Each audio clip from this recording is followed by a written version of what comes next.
History made. Chicago-born Robert Francis Prevost becomes Pope Leo XIV, the first American ever to lead the Catholic Church. What will this former Peru missionary and Vatican insider bring to St. Peter's throne? White Smoke delivers daily bulletins tracking this unprecedented pontificate as it unfolds. Will Leo XIV continue Francis's inclusive vision or forge a new path blending American pragmatism with Latin American experience? And what does his papal name choice signal about his priorities? White Smoke. Essential daily insights where ancient tradition meets modern challenge. New episodes every day wherever you get your podcasts.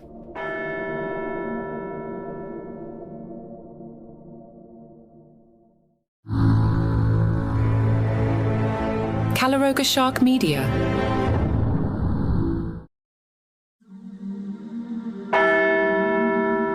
No specific activities for Pope Leo's Saturday have been disclosed.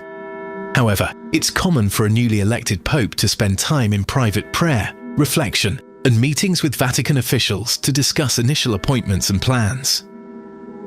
Looking ahead, Pope Leo is scheduled to lead the Regina Caeli prayer from the central balcony of St. Peter's Basilica on Sunday at noon. This will be his first public address to the faithful in St. Peter's Square since his election. This is White Smoke. Villanova University erupted in celebration Thursday as students gathered for a Sistine Chapel watch party, witnessed the White Smoke announcing a new pope, then heard an astonishingly familiar name. Their very own university alumnus, Robert Francis Prevost, had just become Pope Leo XIV. Campus church bells pealed continuously, while professors raised champagne toasts. Congratulatory messages flooded the university president's inbox as the school celebrated its suddenly world-famous graduate.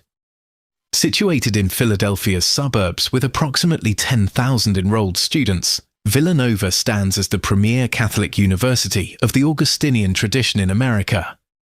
This religious order, founded on St. Augustine of Hippo's teachings, emphasizes community dedication and promotes truth, charity, and unity as core values.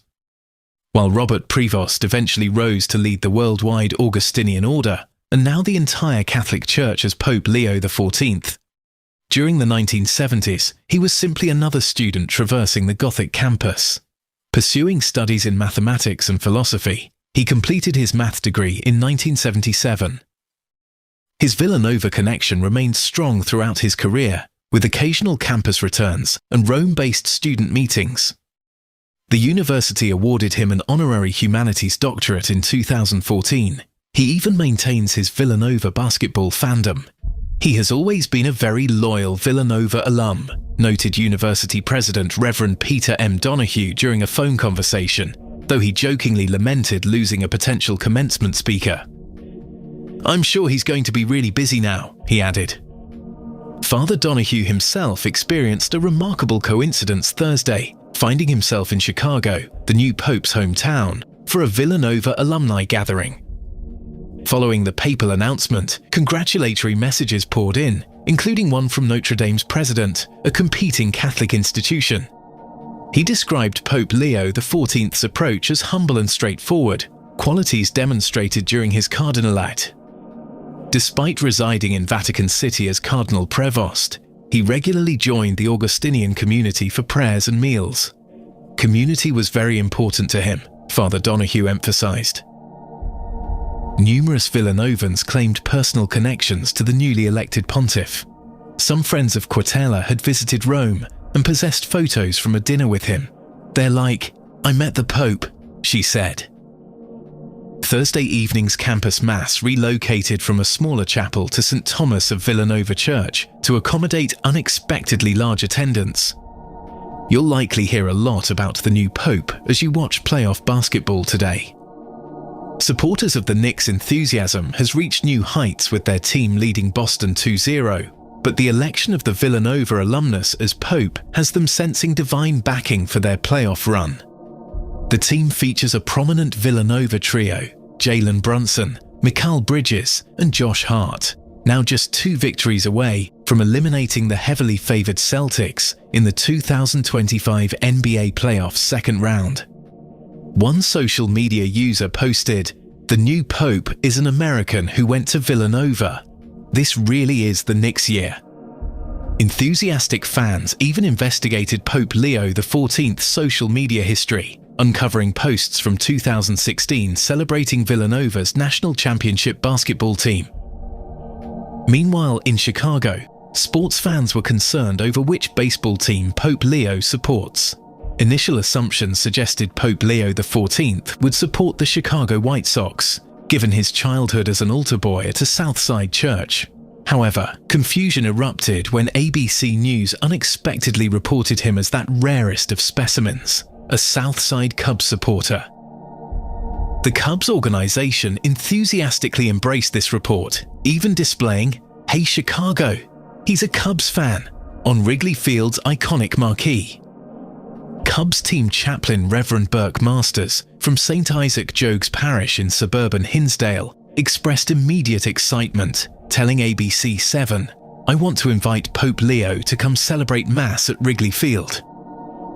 However, papal baseball allegiances took a dramatic turn when the pontiff's older brother, John Prevost, directly contradicted these reports during an interview with Chicago's WGN News.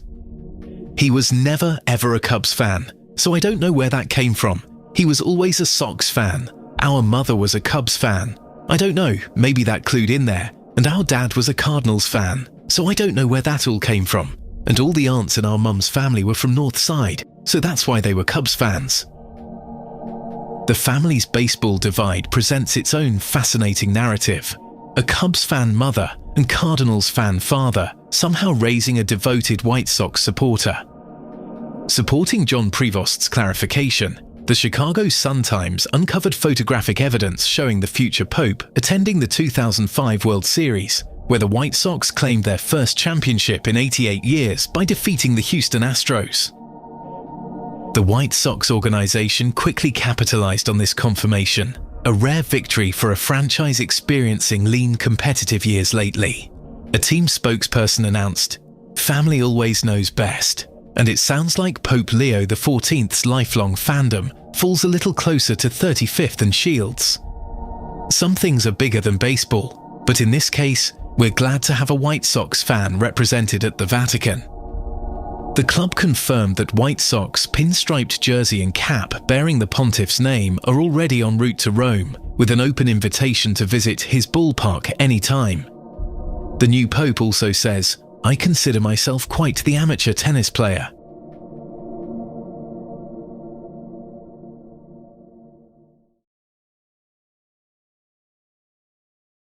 The Vatican Seagulls. 15 minutes of fame appears to be over.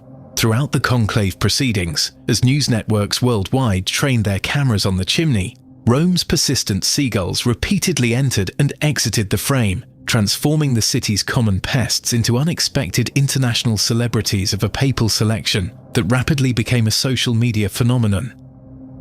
CNN anchor Erin Burnett, broadcasting from St. Peter's Square Wednesday, observed that spectators are paying attention to the seagulls' movements. When they leave, when they come back, there's clapping. Then, a baby seagull's perfectly timed appearance beside the Sistine Chapel chimney, seconds before it released white smoke announcing a new pope sent Catholic faithful into a delighted frenzy on Thursday.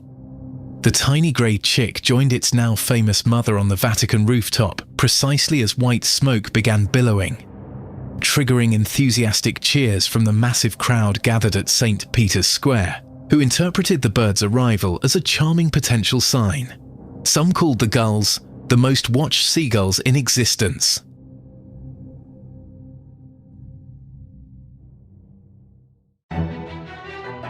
There's always something brewing behind palace walls, whether it's Prince Harry and Meghan Markle making headlines from afar, or Prince William and Princess Catherine quietly preparing for the future throne. I'm Mark Francis, and on Palace Intrigue, we cover every twist, turn, whisper, and wink. From royal drama to daily gossip, follow Palace Intrigue wherever you get your podcasts. Feeling overwhelmed by negative news? 5 Good News Stories is your daily dose of what's going right in the world. Like the 103-year-old granny who got caught speeding in her sports car because she was living life to the fullest, or the family who found their missing cat after 3 years when it showed up at their vacation rental.